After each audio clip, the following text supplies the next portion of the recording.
कि हम अपने देश में जन्मे हैं, हाँ। है वो हमने कुछ ना कर पाओ तो बेकार है जीना। यहाँ आवाज पहुंच जाती है।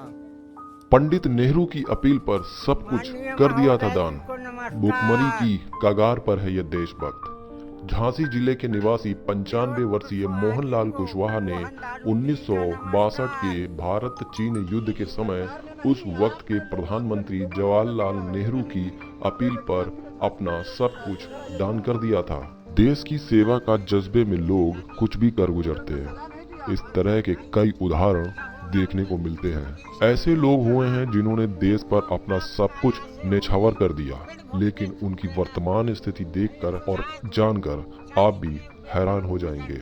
इस तरह की एक कहानी है यूपी के झांसी जिले के रहने वाले एक शख्स की।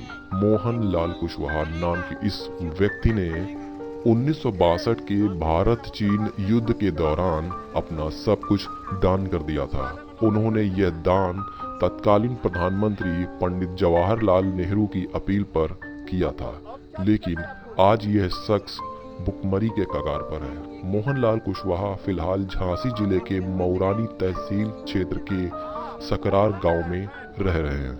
आज मोहनलाल कुशवाहा के पास ना तो खुद के रहने का ठिकाना है और ना ही खाने की व्यवस्था। इस देशभक्त की स्थिति ये है कि किसी का भी दिल देखकर सहम उठेगा, लेकिन इतने संकट में रहने के बाद भी मोहनलाल कुशवाहा के देश सेवा का जज्बा कम नहीं हुआ है।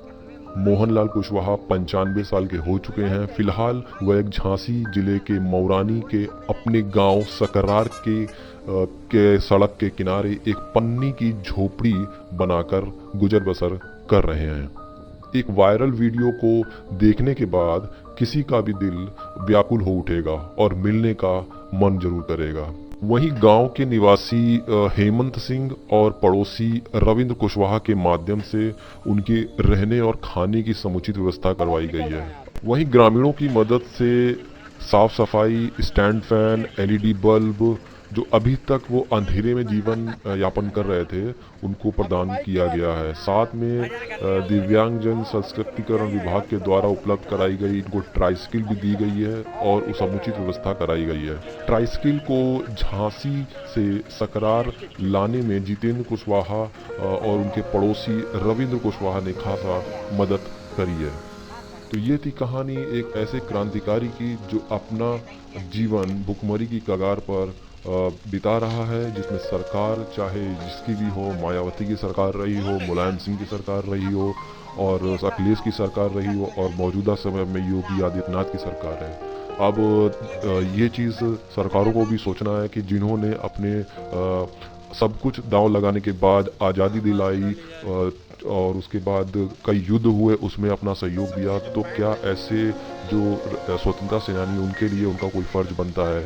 मोहनलाल जैसे कई ऐसे गुमनाम चेहरे होंगे जिनकी स्थिति और भी दयनीय होगी। अब देखना ये होगा कि सरकार क्या इनके लिए कौन सी योजनाएं लेकर आती है। फिलहाल आपको ये भी बता दें कि आज तक ये जो मोहनलाल कुशवाहा हैं, ना तो इनको प्रधानमंत्री आवास योजना का लाभ उठा पाए और ना ही किसी तरीके की कोई जो मंथली महीने की जो राशन होता है, जो फ्री मिलता है, मुफ्त दिया जा रहा है, वो उसके पात्र बन पाए हैं। अब बड़ी ही विचित्र बात है कि इस तरीके के जो व्यक्ति हैं जिन्होंने अपना पूरा जीवन स्वतंत्रता की आज़ादी के लिए जिन्होंने अपना पूरा जीवन लगा दिया, अपनी पूंजी लगा दी, उसके बावजूद भी उनको अनदेखी किया जा रहा है। तो ये खास पेशकश थी जिसको लेकर हमारे खास मित्र संजय मौर्य जिन्होंने खास मेहनत करी, उनका बहुत बहुत तहे दिल से बहुत बहुत शुक्रिया और बहुत बहुत नमस्कार, धन्यवाद।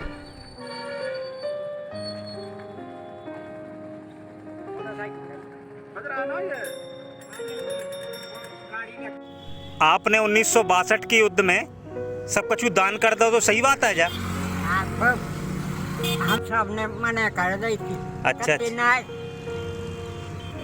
रहेगा कहाँ? अच्छा, तो जब नहीं लौट। अच्छा, तो आपको जब प्रेरणा कहाँ से मिली कि हमें सब कुछ अपने देश के लाने दान करें चाहिए? यही तो कि हम अपने देश में जन्मे हैं, हाँ, है वो हमने कुछ ना कर पाओ तो बेकार है जीना। अच्छा, तो जा सन 1962 की बात है जब चाइना से युद्ध लड़े थे? हाँ 62 की बात है ये। अच्छा। हाँ। तो जब पंडित जवाहरलाल नेहरू प्रधानमंत्री थे अपने देश के? मौजूद थे। अच्छा। पंडित जवाहरलाल मौजूद थे जब। अच्छा, आपके बारे में एक चीज और कही जाती कि आपने अपनी पत्नी को त्याग कर दो। हाँ कर दो तो भाई बोली कल एक गांव के लोग खा लेती हमें। हमने कही का गांव के लोग का खा ले कती कहे देखो तो तुम कैसी खूबसूरत हो तो तुम 2 लाख छो नहीं है, तुम लाख नहीं है। हमने कही फिर हमने कही तो 200 कर लो अक्टूबर। हमने कही हमें कोई बुरा